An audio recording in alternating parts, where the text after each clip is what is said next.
এশিয়ার সবচেয়ে ধনী গ্রাম রয়েছে ভারতেই, যেই গ্রামে রয়েছে 17টি ব্যাংক এবং সেই ব্যাংকে জমা রয়েছে প্রায় 7,000 কোটি টাকা।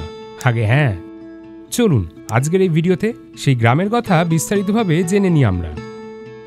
ভারতের শীর্ষ ব্যবসায়ী গন্তব্যগুলির মধ্যে অন্যতম রাজ্য হল গুজরাট।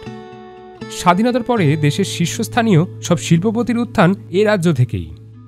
সেই রাজ্যের সমৃদ্ধি শুধু শহরেই সীমাবদ্ধ নয়, ছড়িয়ে পড়েছে গ্রামেও। গুজরাটের কাছ জেলায় রয়েছে মাধাপার গ্রাম।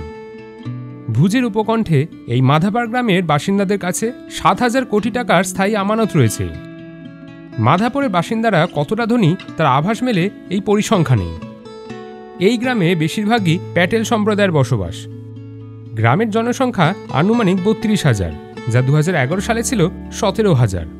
আর এই গ্রামই সমগ্র এশিয়ার সবচেয়ে ধনী গ্রাম হিসেবে পরিচিত। কিন্তু প্রশ্ন একটাই, এই গ্রামের মানুষদের কি করে এত সম্পদ হলো?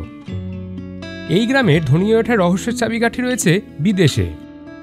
আসলে এই গ্রামের প্রচুর বাসিন্দা এই মুহূর্তে আমেরিকা, ব্রিটেন, কানাডার মতন প্রথম সারির দেশগুলিতে কর্মরত। তবে কাজের জন্য বিদেশে গেলেও নিজেদের শিকড়কে ভুলে যাননি তারা, তাই বিদেশ থেকেই গ্রামে টাকা পাঠান, যে কারণে এই গ্রামের এত সমৃদ্ধি। গ্রামের অনাবাসীরা প্রতি বছর স্থানীয় ব্যাংক এবং পোস্ট অফিসে কোটি কোটি টাকা জমা করেন। ওই গ্রামে রয়েছে প্রায় 20,000 বাড়ি। এর মধ্যে 1200টি পরিবারই বিদেশে বাস করে, বেশিরভাগই আফ্রিকার দেশগুলিতে। মধ্য আফ্রিকার নির্মাণ ব্যবসা গুজরাটিদের দ্বারা ব্যাপকভাবে প্রভাবিত। সেখানকার জনসংখ্যার একটা বৃহৎ অংশ মাধাপার গ্রামের মানুষ। অনেকেই আবার ব্রিটেন, অস্ট্রেলিয়া, আমেরিকা এবং নিউজিল্যান্ডেও বসবাস করেন। কাছ জেলায় অবস্থিত এই গ্রামে মোট 7,600টি বাড়ি রয়েছে।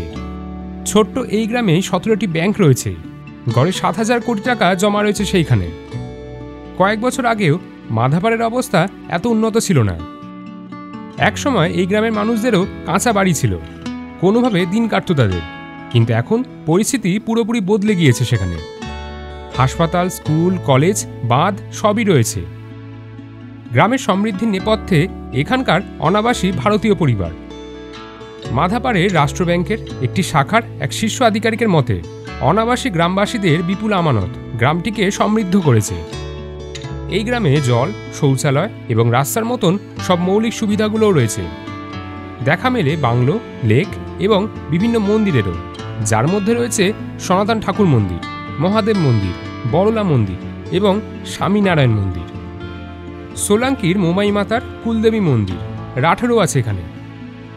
যক্ষ মন্দির বা জগবটেরা মন্দিরটি শহরের সবচেয়ে জনপ্রিয় মন্দির, যেখানে 72টি যক্ষ বা জগবটেরা দেবতা রয়েছে।